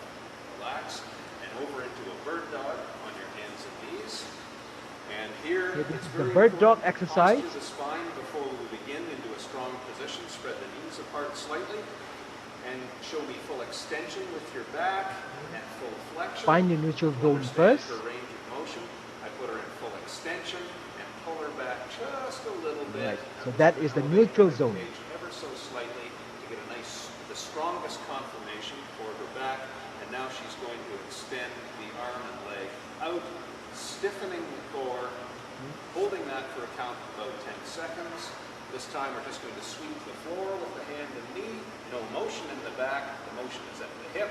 And out again, and we hold for another 10 seconds or so. And then we can create higher levels by drawing squares. We square You the can hand draw and foot circles out, or squares. down, This is one of my across, favorite and up to the exercises for midline. my All of clients. that motion, Emma's going to show us another cycle. All of that motion taking place about hip and the shoulder and not about the back. Once again, we see the core musculature stabilizing the spine to resist motion, which allows power generation of the hips and very athletic limb motion. It's popular to use what are known as gym balls or Swiss balls when performing abdominal exercises. A typical exercise is a curl up, which Emma's demonstrating now, where the abdominals are taken through the range of motion over a gym ball. The problem with this is it's very hard on the discs. It mimics a fairly potent injury mechanism, and it's debatable whether or not it enhances athleticism. So this one actually promotes this disorders. So now Professor McGill will show another more suitable exercise called the That's what this exercise was third designed part. for. In stirring the ball around, the abdominals are held very stiff, controlling her core so it doesn't move, and she creates very powerful hip and shoulder athleticism. Now, in that posture, if she were to activate her transverse abdominis to the point that she sucked her abdominal wall in, her spine will buckle. There's no such thing as an ideal abdominal exercise for everybody. It depends on their age, their injury history, their current level of fitness and athleticism. What I tried to do was to create a series of self-tests to determine what the appropriate starting level should be for an individual. So I think I would like to continue with my presentation. So as long as you get a general idea of what is the McGill Big Three exercises. All right, so now I'll be showing you what are the equipments you can use for core stability training. So the equipments is actually anything. You can use anything to train your core. But there is a progression. First, you should start from a stable surface on the ground, as you see in this picture.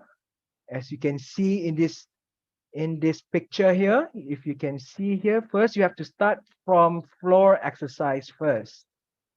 And then you should progress to unstable. Then that's why many companies have, such as the Bosu, they come up with the Bosu ball, the Swiss ball, the balance mat, and also you can do exercises on the trampoline. That's why also there is the TRX, for those of you who know what the TRX is. So the TRX is a suspension training to train. It actually activates the core muscles because of the instability. And then slowly, after unstable, then you add on resistance, whereby you use kettlebell, dumbbell, and barbell. So these are the equipments you can use to train the core.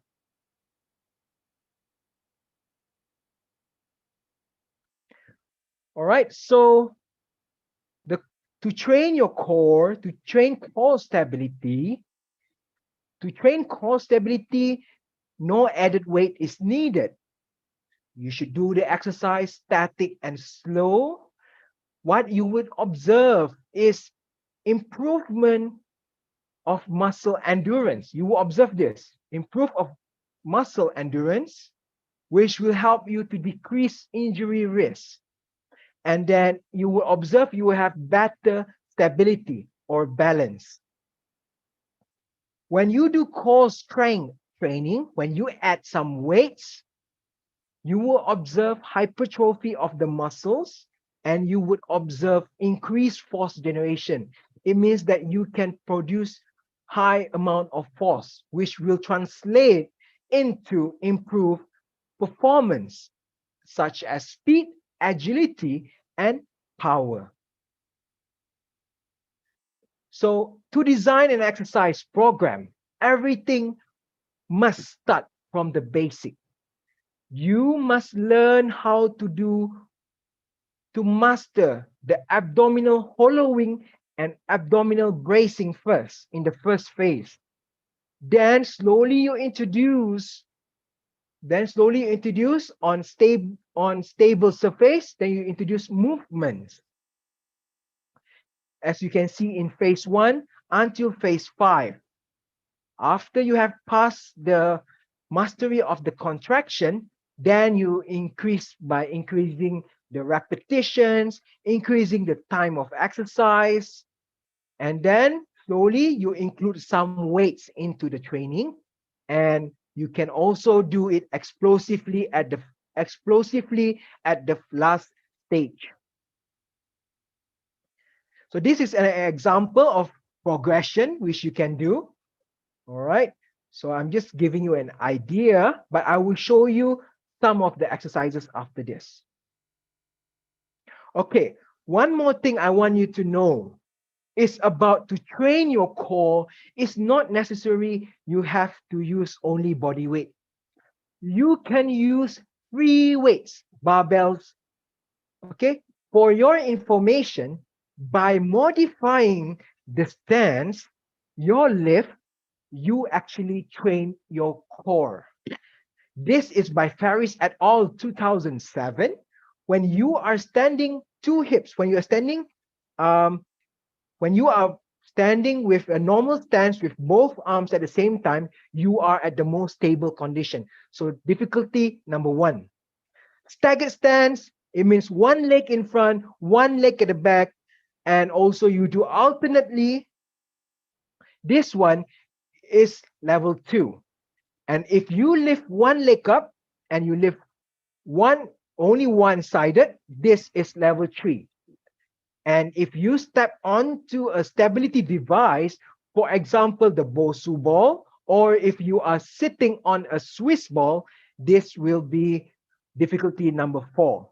So if you see, this is an example of progression. Easy to most difficult. So to train the functional aspect, reduce the base of support and make yourself unstable. Because when you are lifting only with one hand, you are mostly unstable. So this will force your core to contract, to stabilize. Let's say you want to do a chest press. When you want to do a chest press, if you are to do a single arm chest press, it's actually more taxing to your core. So if your goal is to train your core muscle, you can do single arm chest press or single arm shoulder press. Okay, so that is just on the functional aspect of core training. Now, the last part I would share with all of you is on anti-core exercises. Anti-core, what does it mean? What does anti mean? Anti, it is, let's say, what are the movement of the spine? Remember, I mentioned the movement of the spine is flexion, extension, rotation, and lateral flexion. What is anti-core exercise? It means that you resist forces.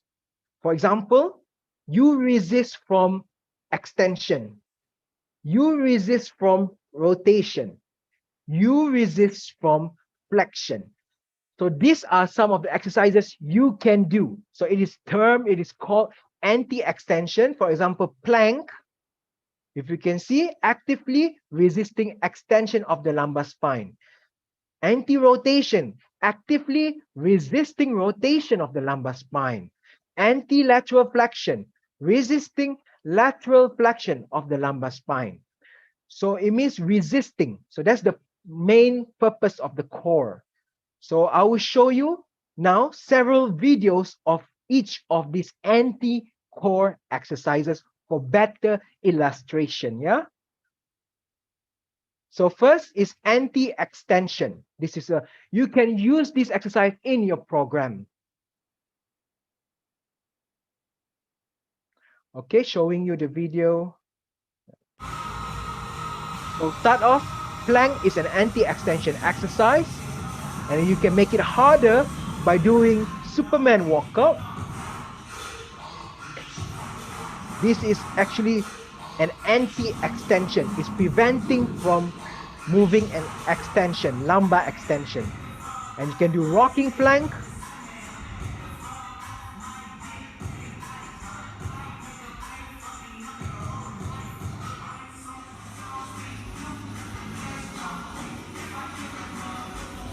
All right, you can use the stability ball to roll out. So this will actually make it more interesting. So that's why ab wheel roll out. If you notice, there is ab wheel in the gyms. So it's basically based on anti-extension core exercise. You can use the foam roller as well.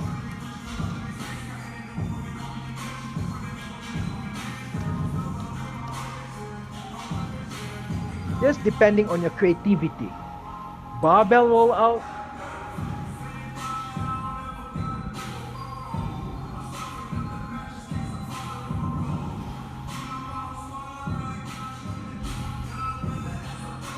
Right, you put some plates on it.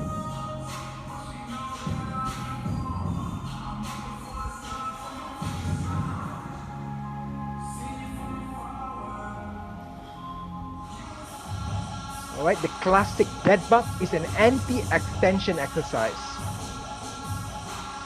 Look at the movement. It is contralateral. It means left hand, right leg. And you can use a band, you can hold to a band and perform a dead bug. This will amplify your core activation to stabilize. Body saw.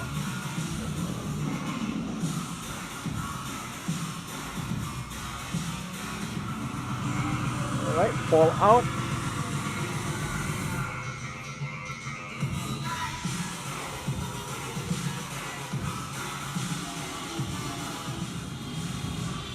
Vertical palo press, one of my favorites as well.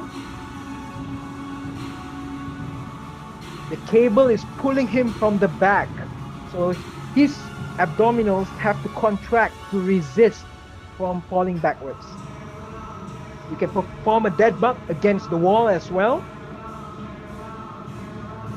Remember, any external forces generated to your limbs will amplify your core muscle.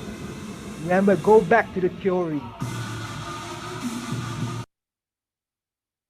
All right, so that is a bit of anti-extension exercise.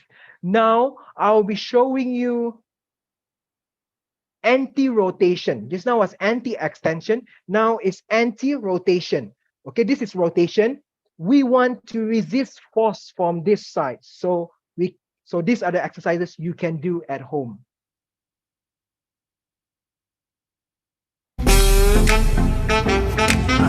Yeah.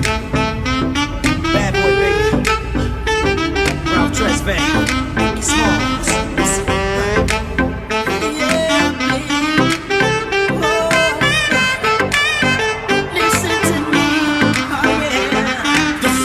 I'm similar to the thriller in Manila. Honeys call me bigger, the condom filler. Whether it's stiff tongue or stiff, Biggie squeeze it to make it fit. Now check, I got the pack of Rough Riders in the back of the Pathfinder. You know the epilogue by James Todd Smith. I get swift with the lyrical gift. Hit you with the make your kidney shift. Here we go, but I'm not domino. I got the funk flow to make your drawers drop slow. So recognize the size in these Hawkeye jeans. I wear 13s, know what I mean?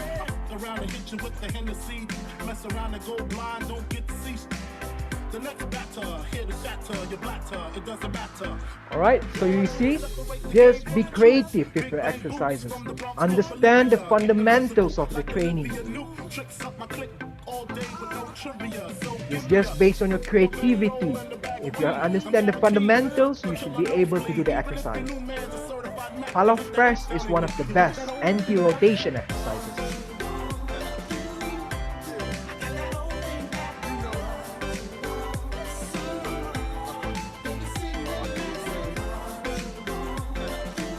Right, bird dog with cable.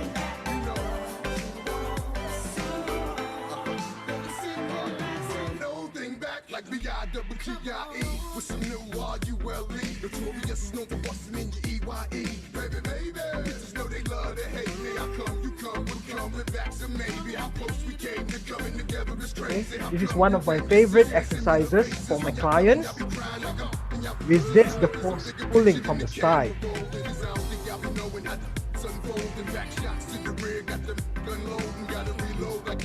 You can also perform a pile of dead bug.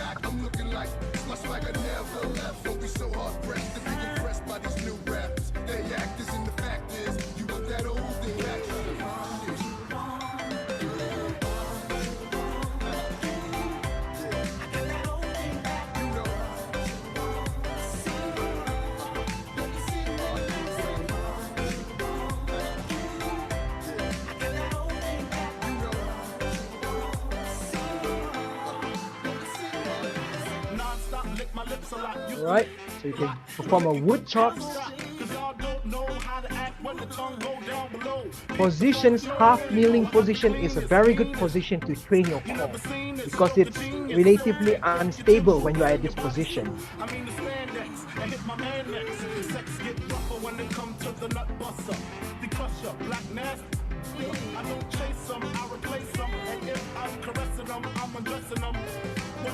Right, you do push and pull exercises.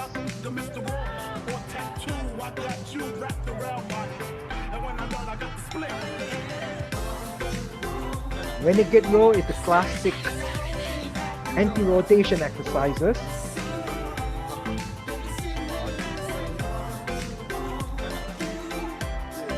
It's also very good. Landmine oblique twist. You're resisting forces.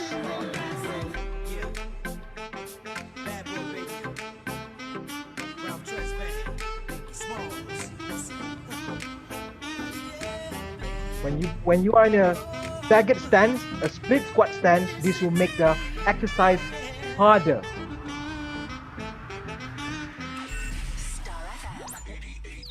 Okay.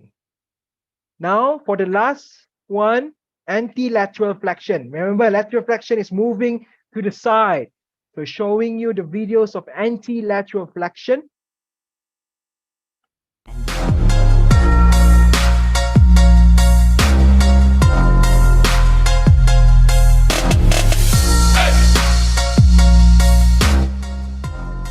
Alright, so if you can see in this guy here, he's carrying the load on one hand. So when he's carrying the load on one hand, his body has to resist the force from pulling him to one side. So by maintaining the neutral spine, this will train his opposite muscle, his contralateral muscle. So anti-lateral flexion is a carry type of exercise, such as these positions.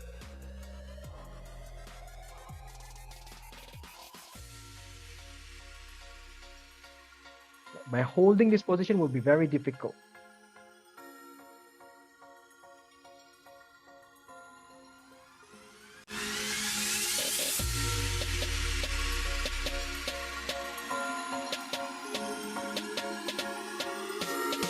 This exercise is also very good for the elbow.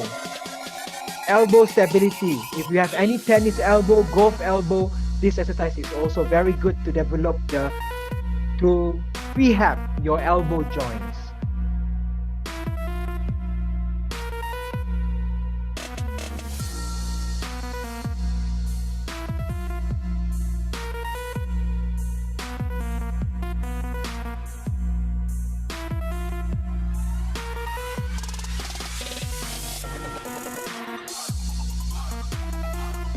Right? By putting the weight far from you, you will have a longer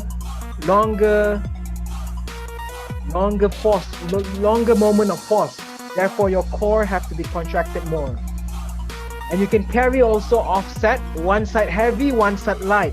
This will create imbalance and and your core has to stabilize to counter it back. However, you have to do for both sides, yeah? Side plank is a traditional anti-lateral flexion exercises. Add on some dynamic movements.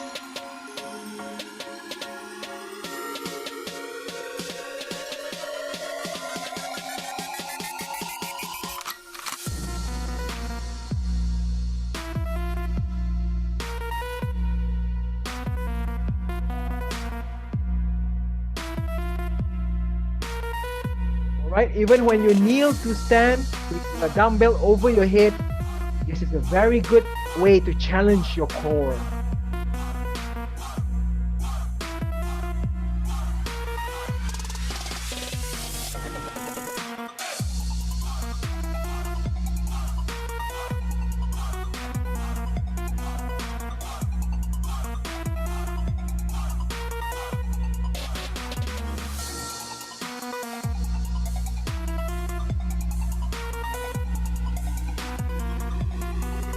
All right, side plank with rows.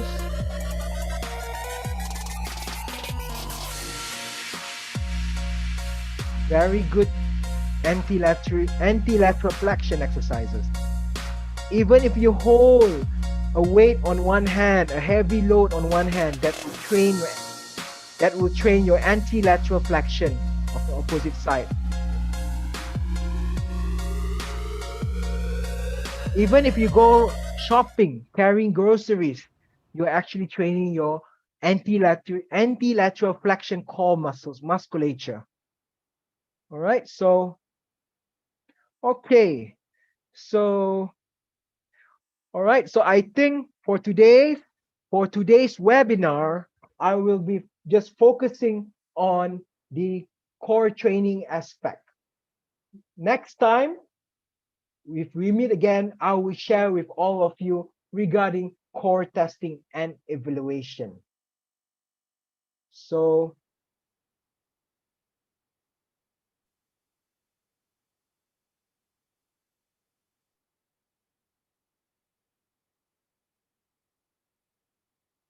just as an overview for all of you, what the take-home message is: any exercise which channels motor patterns to ensure a stable spine through repetition is a core stability exercise. So it means that if you maintain a neutral spine and you move your limbs, it is considered a core exercise, a core stability exercise.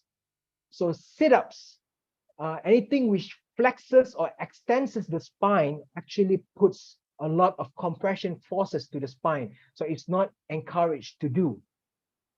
So remember this: core muscles resist movements more than create it. Okay, so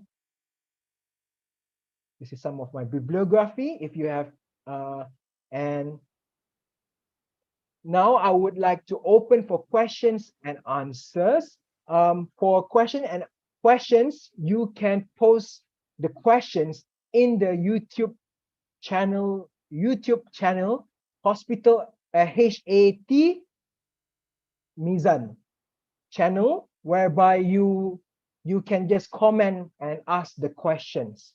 All right, so thank you very much. Now it's open for Q&A.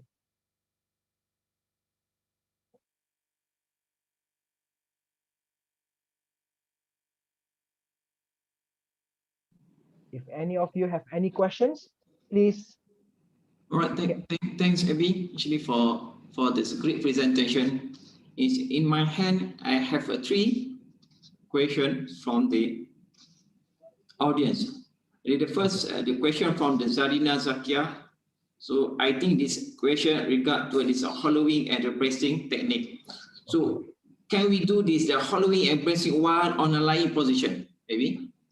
Okay, very good question. Yes, it is actually for performing abdominal hollowing to properly palpate. As you know, even when you are sitting down, it's actually difficult. Why is it difficult? It's because actually your core muscles, the deep muscles, is already contracted at that moment. So the best way to really activate, to feel the muscular contraction, is to perform it in a supine position, meaning that you're lying down. Then you start to contract, either hollowing or bracing. Then you will feel the muscles contracting based on the strategy, not because of the sitting or standing posture. I hope that answers your question. Okay, we move to the second question. Right, this question from this Muhammad Fazli Miswan. Okay, what are advice to the person who had multiple vertebral slip disc to perform the daily activities and exercise to maintain the ideal BMI? Okay. I'm not So, experienced with the core training, but I hope you can answer that question. all right. So, can you repeat slowly one more time so that I can really What understand? advice to the person who had multiple vertebral slip disc to perform the daily activities and exercise to maintain the ideal body mass index, BMI? Okay. Okay. One first thing is, what I've based on literatures I have read. Number one is to keep the person active. Why is number one is kinesophobia. If you ever learn about kinesophobia, it means fear of movement and will lead to overweight of BMI. So number one, keep him active. Fulfill the ACSM guidelines of physical activities. For example, at least have him walk to do to walk at about 30 to 45 minutes of moderate intensity to encourage him to maintain or lose weight lah.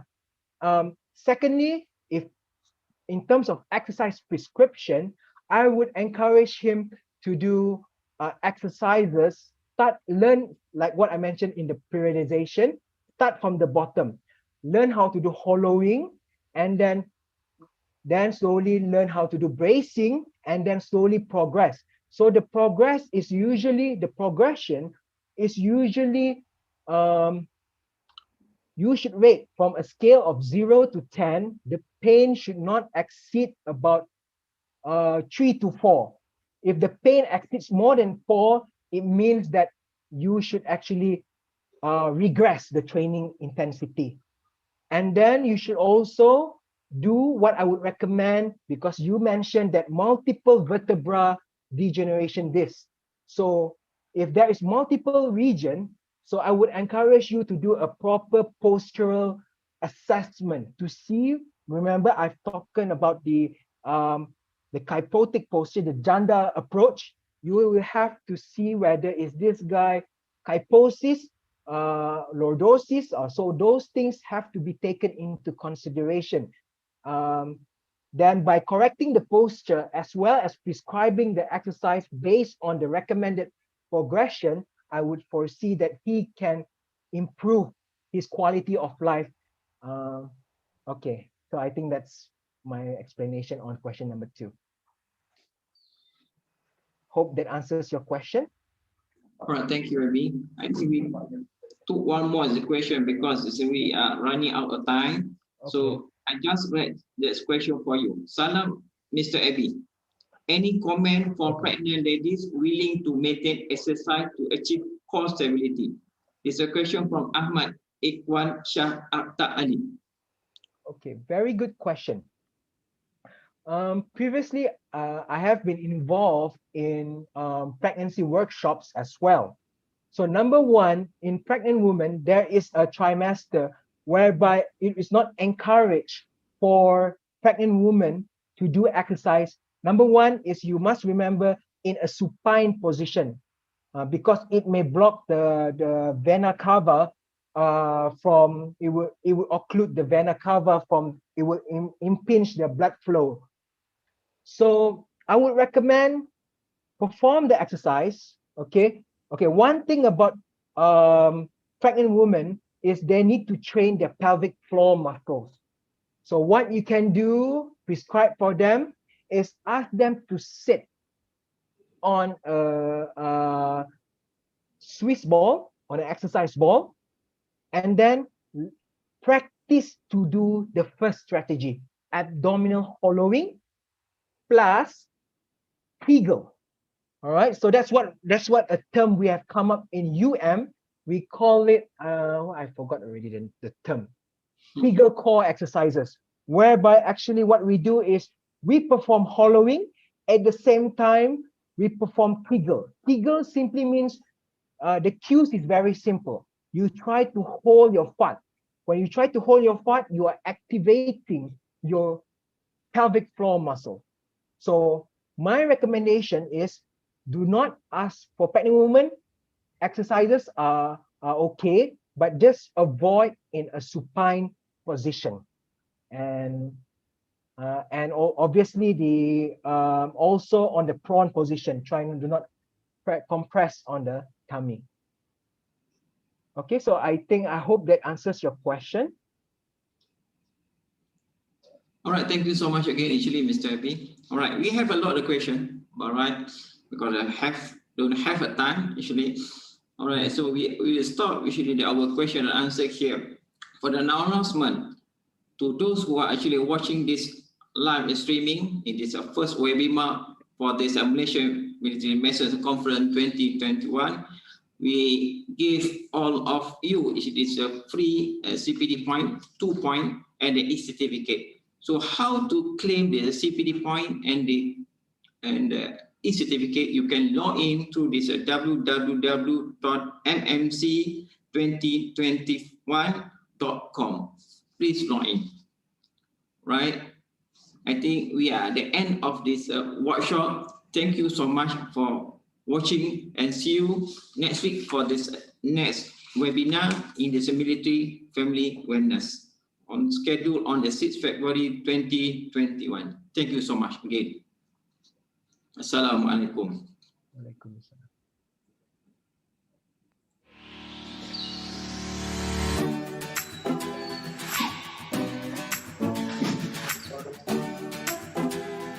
Okay,